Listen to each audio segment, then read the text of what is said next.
Hi everyone. Crazy tough times at the moment. Self-isolation, disruption to everything we're doing.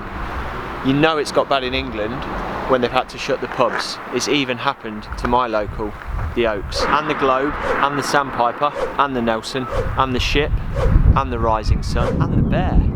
We've heard about this fantastic new idea out of Japan. On-nomi means online drinking. Friends getting together, sharing a drink virtually when they couldn't share one together.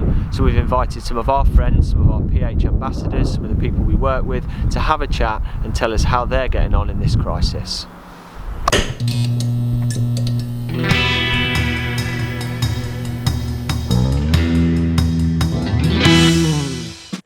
Hello everyone, welcome to another On-nomi with me, Andy Blow from Precision Hydration. On-nomi being this new self-isolating fad of online drinks with someone. Today I'm very happy to be having a virtual drink with Robbie Britton. How you doing, Robbie? I'm alright, how are you? Good. First of all, we'll get this bit out the way first. So what are you drinking there? What am I drinking? I got San Pellegrino La Aranciata. I think it's orange.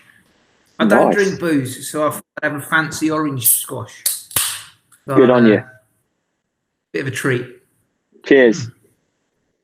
What are you on? You on the hard stuff already? Yeah, definitely, mate. Desperate times, desperate measures.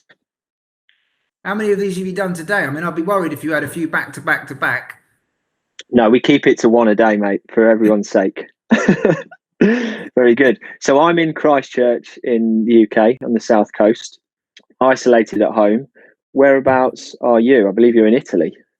I am in Codula in northern Italy, in the Biella province, kind of north Milan and Turin. Wow, and we've obviously been hearing about northern Italy quite a lot on the news lately. It's for anyone who's watching this later, this is now we're on the 20th of March, so we're sort of fully in this era of the coronavirus pandemic. And what's it been like living through that in Italy, one of the hardest hit places in the world so far? I think it's highlighted how much my normal life is like self-isolation, because it hasn't really changed that much apart from doing a lot of my exercise indoors. We work from home, so out here we just keep seeing what the English are doing, and people fighting in supermarkets and stuff. It's all it feels very different. We live in a quiet town, so there's not much going on. There's locals that have got it, and you hear people. The next province over is really hard hit. We're about 200k from like the epicenter. Know of people, and we know people who've come a cropper. But down the supermarket, there's quite a few people wearing masks, but it's all fully stocked.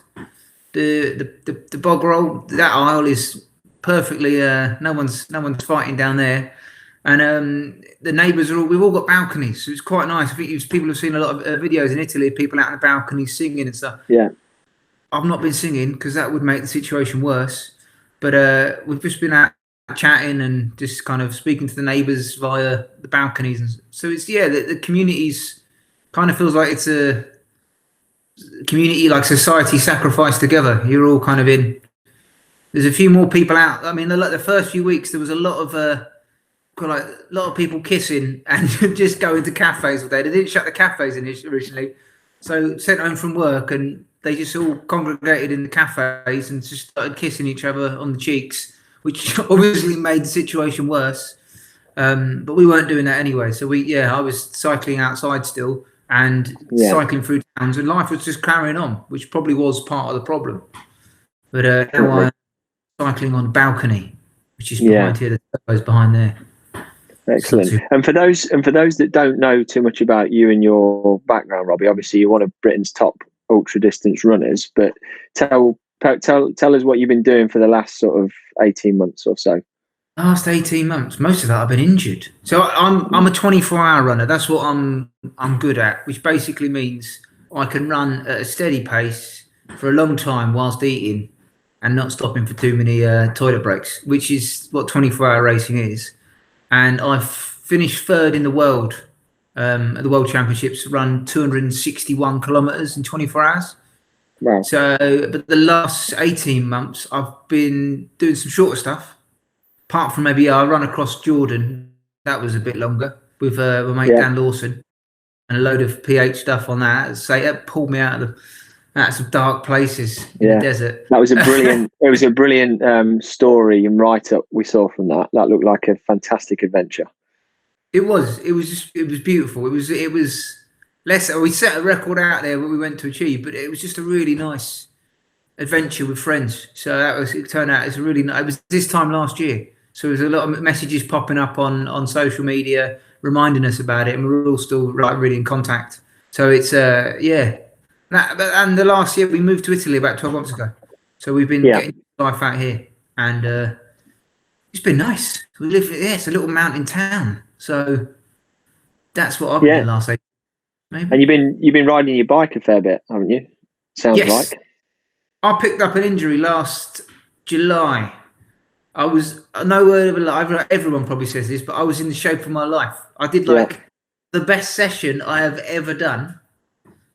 Might be one pair of Nikes for that, but it was best session ever.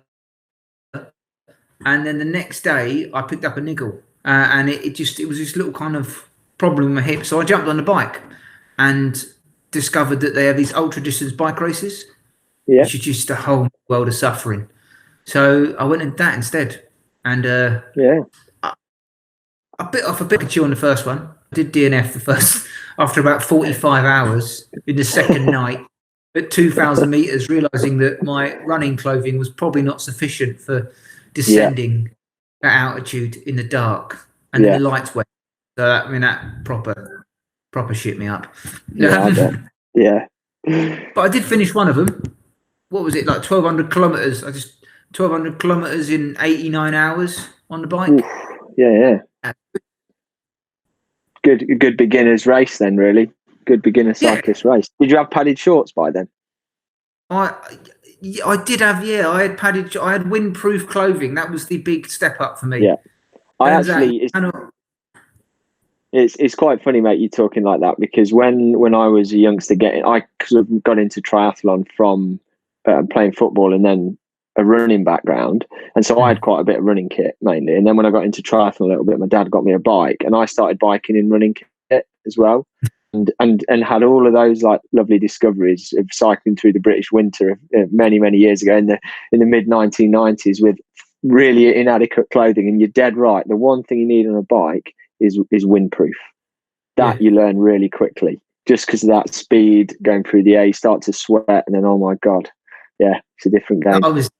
I was in agony. It was 2 a.m. when I stopped, and the lights kicked off on my dynamo, and I'm like on the side of the road. It was just outside Fontramaux. It was like at probably 1,800 meters, maybe 1,600. I'm shivering, trying to adjust these wires. I had no idea what they did, and what do I do here? And eventually I just went, oh, sod this. I cannot be. I couldn't envisage getting warm again. That's the problem with cycling, isn't it? If you're playing football, running, you get going, you get warm. If you carry on cycling, you just get colder. Oh yeah, you've got to find a big hill to go up, or a cafe to shelter in there. About your only 2 options. That was the second one. I cycled through the night, 3 nights on the trot. And the second 2 nights I had about 3 hours sleep, but we'd set off about 12 or 1 in the morning, and you were just begging for an uphill. Everyone was like, oh, love the downhill. I was like, no, downhill, great. Yeah, you clicked off some kilometers, but you were just absolutely begging for an uphill. Yeah, and a long one at that as well. Like, oh god, give us a good couple of 1,000 meters to climb. Yeah, get your core body temperature up. Yeah.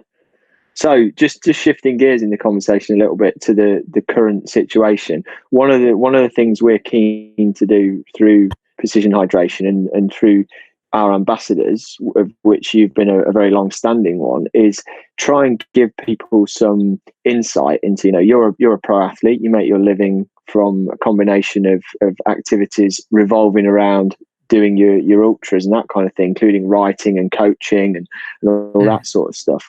How is this situation impacting your day-to-day life and your if you don't mind talking about like your kind of financial outlook over the next few months and that sort of thing, is it putting things a little bit in jeopardy? So my main source of income is my coaching, and Yeah. I probably, especially over the last couple of years, I see myself maybe more as a coach than an athlete. Probably that ties in with the injury. So I coach a stable of athletes. I haven't had anyone stop the coaching. We're in a fortunate position here that we moved to Italy because the apartment we found was $5,000, so we bought it, and we found ourselves going from living in Chamonix, where the rent each month was astronomical, to living rent free. So it's come we're in a safe place. It's not like we're flush, but it feels all right. At the beginning of this year, I put out for. I've just finished a master's in performance coaching last year, and then this year I'm doing a sports nutrition diploma with the IOC, and that was a big whack at the start of the year. So my monthly fees are like, it's all hit by that kind of stuff. But so far, touch wood, it's been all right. And I suppose I've had a lifetime of kind of ducking and diving. You always find ways to, like, different ways to make a living. So I've been freelance for a long while, I suppose, and I've got friends who are freelance, are feeling the pinch.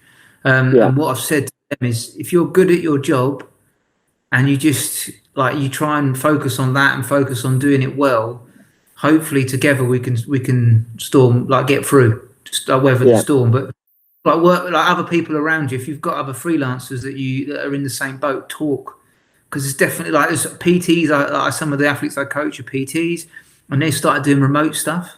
And if you're a PT, you don't you haven't done anything like that before, or I do a lot of we do some online kind of video conferencing and stuff like that with the GB 24-hour squad. Reach out to people that have done it before. If there's any PTs out there that are worried about how to do things remotely, drop us a message, because we're all in this together. Talk to people that have done it themselves, and there are ways to support each other. And I think it's if you have a coach, or if you kind of normally use a masseuse and stuff like that as an athlete, think about them, because they're the kind of people that might really suffer in this situation. Your physio, and if you can support them in other ways, if you they might be at work, you can send their way or anything, then do so. I think that's maybe at the end of all this, we come out stronger as a community. Yeah, that's one of the big hopes, isn't it? That we're gonna have to all adapt. And you're dead right. Looking at ways to support people. I've been talking to a lot of race organisers. As a brand, we work with a lot of races, and I've heard some really good, innovative things from race organisers. People selling gift cards for future events. People looking at encouraging people to book events at the back end of this year now, so that you can show a bit of solidarity to event organisers. Because and if you've got a short-term event that's been postponed or cancelled or whatever, talking to those organisers about rolling your entry forward rather than trying to get a refund out of them, because these people are going to be absolutely decimated, especially the small guys, the small organisers, in the next few months. So we're going to be running a bit of a campaign to work with some of those events that we support to help encourage people to do that. But given that you're a big part of what you're doing at the moment is coaching, I'm curious as to what the sort of key messages you're trying to give to your coached athletes are through this period, because clearly whatever they were training for has been wiped off the map. So what they're going to be doing, what's your advice to them at the moment? So I think maybe I'm fortunate in that we often have a quite a long-term focus on my athletes. I try to promote not just short-term goals, but long-term motivations. And if you've got longer-term goals that don't just come under one season, come over, maybe it might be someone who wants to reach UTMB over a few years, or build up to 100-mile distances, get to a certain place in the marathon. If you're focusing on those longer-term goals, then it doesn't it can be a bump on the road. It can make you a stronger athlete for sure. Because if you've gone through a whole block of training for a marathon and ultra and not destroyed yourself at the end by running the race, you can come out the other side of this, maybe a couple of weeks of training, go out on the trails if you're still able to run outside, take this time to go and run, not in a group, not like high-fiving people along the canal or anything, but just going out and enjoying a bit of easier training. Let that training you've just done for your marathon that might be postponed sink in. then you can maybe start early for the next one and start planning towards the autumn. Because I'm optimistic that the events, I mean, they're going to have to carry on in the latter stage. There's people out there saying, "Oh, everything's going to be cancelled. The whole year's a write-off." You can take that idea, right? But if everything's still cancelled in October, well, we might as well be optimistic about it, because the other option is the apocalypse. So, why would you plan for that? You might as well kind of aim for it to be, to start looking towards the future. So, I think my athletes that I work with, I've tried to be proactive. Talk to them about their motivation, talk to them about setting some short-term goals that they might be able to target at the moment. Got a couple of people maybe looking at FKT, like fastest known time kind of stuff. Yes. Local trails. There's a good website for that, fastestknowntime.com. You go on the routes section, you might find one near you. And I've been looking at, what's the cycling one's? Everesting, isn't it? I feel like you can do that in this place. Climbing the height of Everest. It's about 29,000 feet, isn't it? In a period of time. Yeah. If you could do that, you could do that on a 50-meter hill. Yeah.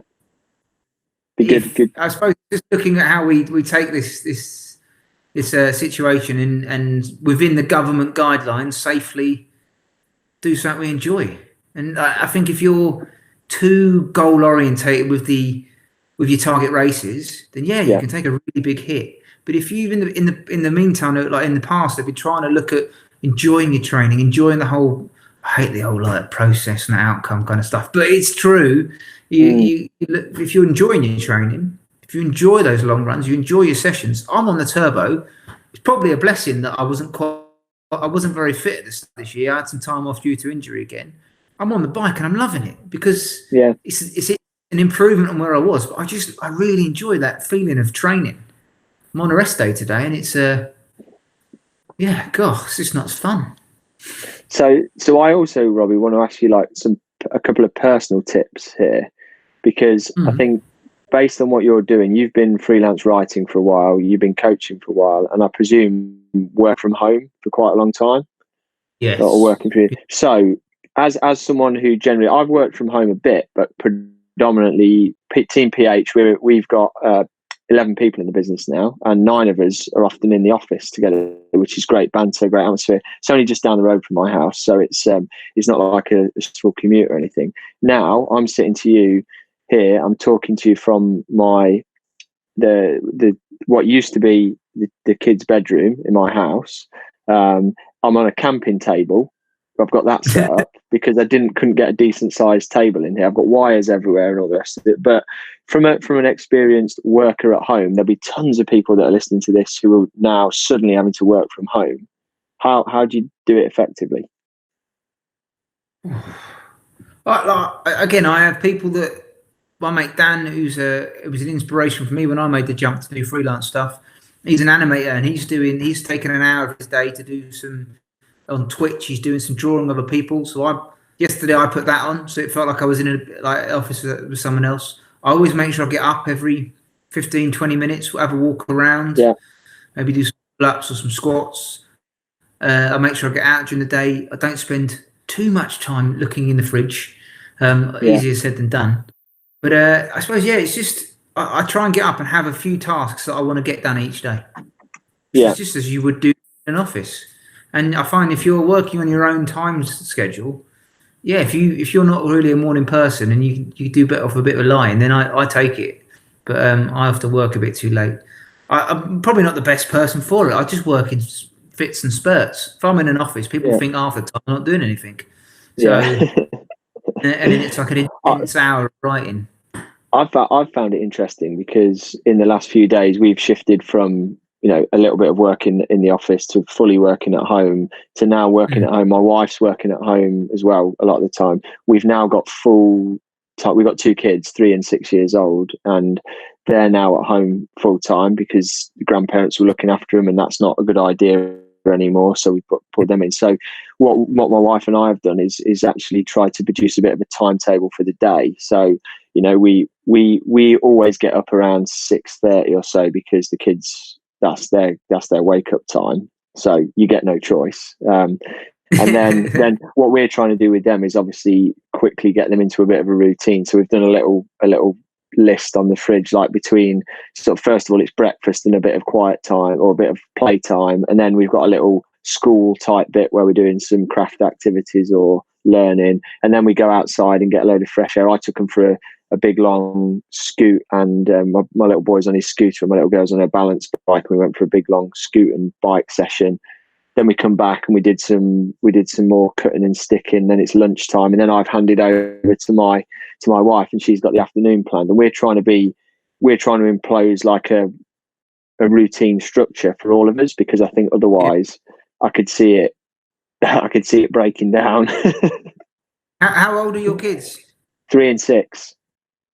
3 and 6. All right. So you're like, would one be at nursery, one be at school? Is that normally? That's right. Yeah, one would be at preschool or with my folks, and my little boy Bobby, he'd be at school. So I'm trying to take a big positive out of it, because I travel a lot with work, and obviously that's off the menu. And actually, like, as much as it's been, I won't lie and say it's not stressing me out, because obviously this situation is putting pressure on our business. You know, it's putting pressure on everyone. So I'm not going to sit here and bemoan that, but it's going through my head all the time. But actually being able to switch off, I put my phone on mute today when I took the kids out, and I honestly didn't look at my phone the whole time I was out for 3 hours this morning. And actually that was fantastic for like focus time with the children and all that. And I actually then swing into this afternoon with a bit more get up and go to get some tasks done. Do you think, like, I know that offices are very productive, it's how we kind of traditionally work, but sometimes you can lose a lot of time in an office, that if you've got that time schedule with the kids, you've kind of refreshed mentally, and then you're actually stuck into the afternoon, you can get a lot done. That's what I mean. Oh, definitely. I mean, we're what, a week and a bit into this, so it's very early days, but I would say my team at PH, our community, has like massively pulled together. We're having twice a day video call with everyone on it in this Google Hangouts type format. People are setting up their desks at home, they're smashing away. We've got that community feel, but actually one bit of feedback I am getting is that certain types of jobs are becoming easier for people because you've got focused time without interruption. I think I'm a big believer in, because I'm a people person, I enjoy being around people and I enjoy being in the office. And for team building and ethos and that, I'll never, ever, give up having an office. But I'm wondering whether this experience will accelerate our ability to sort of carve off and do a little bit more homeworking, because I think everyone's going to learn from it. And that's hopefully one of the positives that I'm trying to sort of focus on at the moment. Because we're all adapting pretty well so far. It almost feels like, so my mum works for a IT company up in London, and they have a lot of people working around the world and from home and stuff. And it's often seen as like a trust issue. If they worry about people working around just kind of like going off, getting their hair done, or just chat for the day and not doing anything. Can you think maybe this could be another positive that comes out of it? It shows that people can be given like the freedom to work from home. And as you say, there are benefits to being in the office. And one of the things on my master's degree the last couple of years that I really took from it was community learning, and how that they had these communities of practice. And it went back to Xerox, right, when they had the people fixing the printers, and they had this one group that were like really, really good at like fixing the printers, and they couldn't figure out why. And they all met like every morning to have a coffee and breakfast, and then they chatted about what had happened during the day and like the day before, the problems they'd met. And then in this kind of informal setting, they developed this like loads of problem shooting abilities, and then they took that out into their solo jobs, attending different meetings. So I think you definitely need that kind of interaction, because for a lot of companies like yourselves, you need that creativity, you need that discussion. It doesn't work completely, but then I bet you're finding ways to make that happen even remotely. Yeah, we use an online platform called Slack, which a lot of companies use these days. It's like a community thing for the business. It's like, we call it the brain of the business, because you attach all your documents to it, you talk to everyone through it.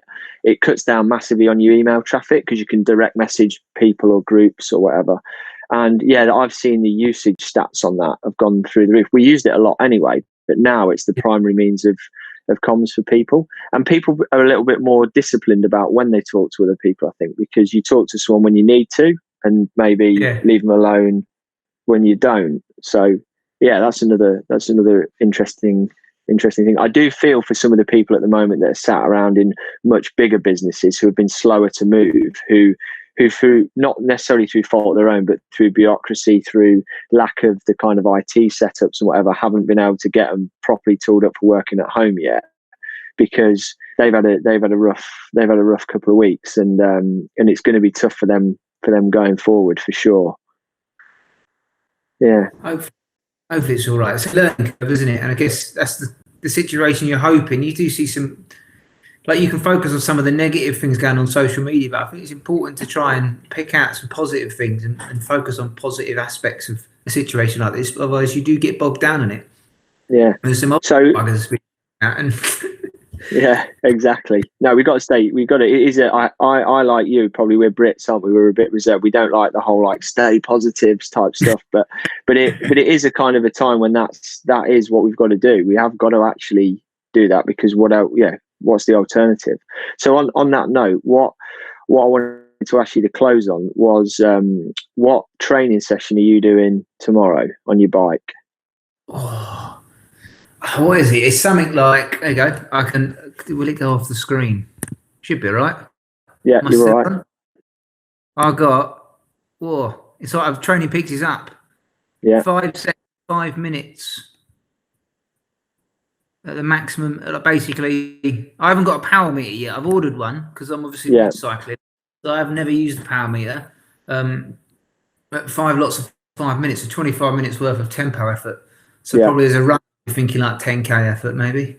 So I'm just basically go on that turbo and smash the life out of it 5 by 5 minutes. I like cycling because you can dig a little deeper. If I go too hard in my run sessions, 3 or 4 days later I'm really feeling it. Whereas for the cycling, it feels you can push a little bit harder. But then less pounding. Yeah, and my limiting factor for the cycling stuff is the leg muscles. So my lungs are like screaming for more action, and the legs are like, "No, we got nothing, mate." Absolutely. Yeah, you'll find. Yeah, your heart rate won't be anywhere near as high as you can get it running. I would have thought you need to grow some quads, mate. I've got a solid pair of quads for a runner. Like the bike race we did. What was it? The last 200k had 6,000 meters of climb and descent, and like there was one element. I hit a peak that the steepest bit was 35%, and I nearly fell off the bike on that. But I had the quads to get up it relative to the size. Somehow I feel like I got through that. But yeah, I never felt like power was an issue for me in the endurance world. Turns out it is if I want to try and stamp a big gear for a long time on a definitely. flat. Yeah, it is. It was actually the same problem I had with cycling and triathlon. Was coming from a running background. I was always I found that at those times when my cycling was peaking, I was always a bit off the running peak, and vice versa. They seemed to be a little bit at loggerheads, with each other. But anyway, what I was going to say is, if you're going to do that tomorrow, mate, then I will. I've got a watt bike in the garage, so I might, in an act of solidarity, I might get my watt bike out and smash out 5 times 5 minutes tomorrow. So. I mean, you get my mentality. The other tab that's open at the top of this screen is 6 killer road. I was just looking for the hardest sessions that people do, because this is like a glutton for punishment. Can I give you one of my old classic ones then to do? Go on in. I'll pass it on to my coach. You got a pen? There you go. Right. So what we used to do, credit to a guy called Chris Jones, who was a top triathlon coach, and still probably is, but who gave us this session. So you do a little warm up, 5-10 minutes, just until you feel loose, basically. Just get yourself up. Then you go into 20 minutes at base endurance pace, which is like your all day pace, the kind of, your long ride, easy pace. You then do 15 minutes at your tempo pace. So again, that's like hard but sustainable, and you're going to be breathing hard, and like conversations starting to be a bit breathless if someone comes to talk to you. You roll then straight into 10 minutes around your lactate threshold pace, which is the kind of maximum pace you can hold for about an hour. So it's hard, basically. You're starting to feel the pain, and then the greatest part of all, you then do 5 minutes at the end as hard as you freaking can. See, I like the sound of that. That's the kind of Yeah. up I'm thinking, oh, how do we do that? That's a good old progression run, really, isn't it? But yeah, exactly. It's like so you'd call it an acceleration run or whatever, but that's I never tell people to do things as hard as possible as a running coach, because you just do too much damage. And I like the idea. There's a runner turned cyclist called Mary Wilkinson, and she tweeted a picture of her like post the Zwift session, and she was cooked. And I'm like, I want to go there. I want to do that. And then I'm on Zwift, and there's like a Turkish geezer at 8 watts per kilogram coming past me. What's going on here? Who's this geezer? And then but everyone's like slowly building up. And then my legs, I just want to. There's that little voice in my head just wants to go to the pain cave. Yeah. Well, that will send you there for sure. We used to do that about once a fortnight. It's horrid, but sort of also enjoyable. You just need some good hardcore music to go with it as well. Yeah. What's your music for sessions like that? What have you got? So I tell you what, mate. I will share with you. I've got a playlist on Spotify that I can share with you for that. Go on then. Yeah, it's called. If people can look it up, I think it's just called. We're going to put it in the newsletter. It's called 60-ish minutes, and it's just about. I think it's 62 minutes of decent workout tunes. So, yeah, have a look. It's how old are you, Robbie? Oh, what? 33. 33. So I'm like 8 or 9 years older than you. So some of them will like cross over on. Some of them you'll be like, what the hell, And some of them are quite up to date. So it'd be interesting to see what you think. But I'll send you a link to it. Do it. I've been stuck on I was on Sum 41 earlier, which is probably showing my age category. Good stuff. All right, mate. Well, it's been genuinely a pleasure chatting to you. Let's see how long this goes on. We might need to check in with you again in a few weeks. Check that you're all right. As long as my PH arrives, I'm looking forward to that. I went into the emergency supplies when I knew there was new stuff coming. Yeah, don't worry. I need to say this: shipping as normal at the moment. Everything's working. They're vital, but they're still going. They're just throwing stuff from further and further away. You get to lobbing the boxes at you at this point, but that's fine. Yeah. So stick an order in if you need anything. We'll get it delivered, and have a great rest of your day, and we'll catch up with you soon, mate. Yeah, stay in touch. Stay safe, man. And you. Cheers.